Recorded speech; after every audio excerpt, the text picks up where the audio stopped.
What links Israel with the instigators of recent racist violence in the UK?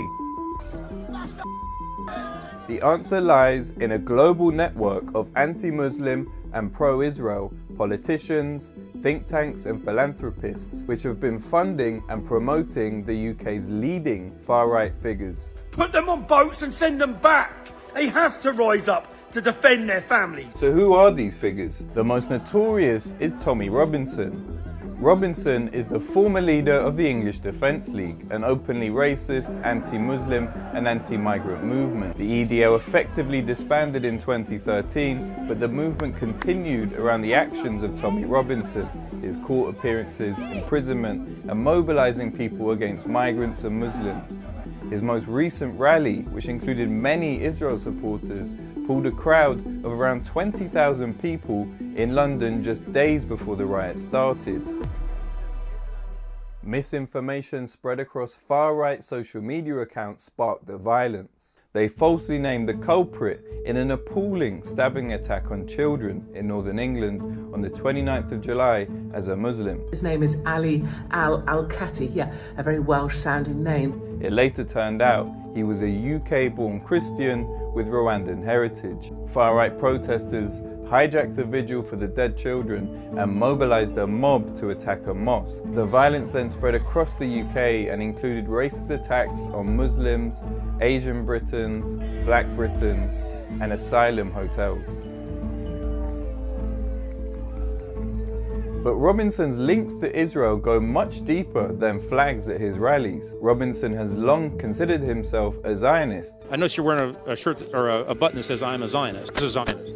Well, a Zionist is someone who believes in a homeland for Jewish people. The English Defence League had a Jewish division run by former IDF soldier Roberta Moore, which later named itself the Jewish Defence League after a Jewish terror group and used the logo of another terror group, the Kahanist movement. Robinson was, and possibly still is, funded by pro-Israel anti-Muslim organizations based out of the US. One source of funds, according to a Guardian investigation, is tech billionaire Robert Shillman, who, until recently, was a director of the Friends of the Israeli Defense Forces, has funded Dutch extreme right politician Geert Wilders, and funds journalism at the far-right news outlet Rebel Media. The Times of London spoke to a former colleague of Robinson, Lucy Brown, who said Shillman paid $11,000 a month for him to work there. What is far right about my views? That's all I want to know. Rebel Media journalists have also got money from another pro-Israel organisation called the Middle East Forum. The MEF paid $60,000 for Robinson's legal fees after he was arrested for contempt of court in 2018. And organised a far-right rally for him in London. The director of this organisation is Greg Roman, a former Israeli government employee and once the coordinator of activities in the West Bank for Israel's Department of Defense. He told the Middle East Monitor in an email that MEF regrets funding the events supporting Mr. Robinson, and despite many articles in support of Mr. Robinson remaining on their website, they have supposedly cut all ties with him.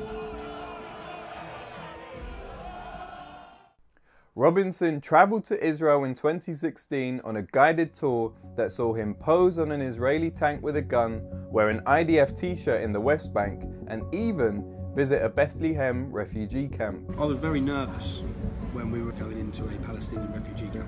I hugely benefited from walking around that camp. Despite this humbling experience, he more recently called Palestine a shithole full of inbred Islamist parasites and terrorists, above a poster saying, F Palestine.